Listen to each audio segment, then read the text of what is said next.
שלום לכולם, אנחנו במבחן המים של הקופסה היבשה של אוטרבוקס, ה-Pursuit Series. יש לנו בתוך הקופסה ארנק ואייפוד טאץ'.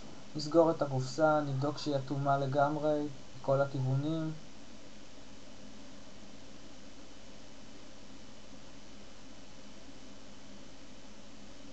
נכניס אותה לתוך המים.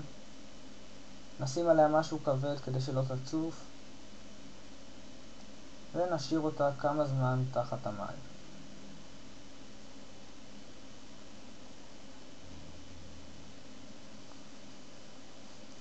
זהו מבחן חדירת מים, לא בעומק קרב. רק לבדוק אם יש חדירה, אם הקופסה אטומה לגמרי.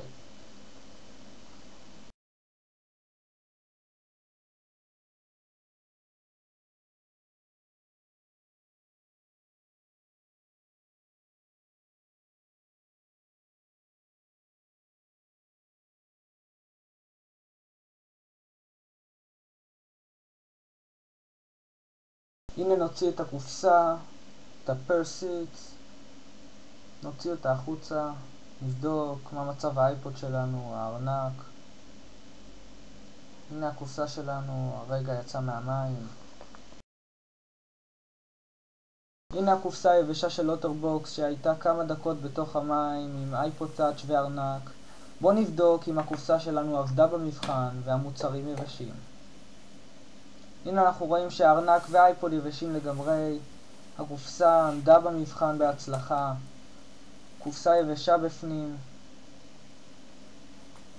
יש טיפה רטיבות בחיבורים ממים שזלגו פנימה בעת הפתיחה. הנה האייפוד שלנו יבש לגמרי, פועל כראוי.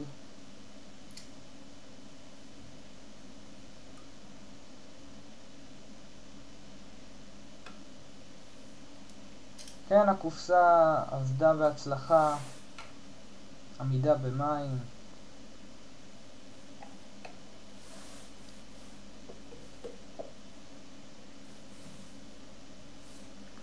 כן, זה ה-Pursuit Series. תודה רבה.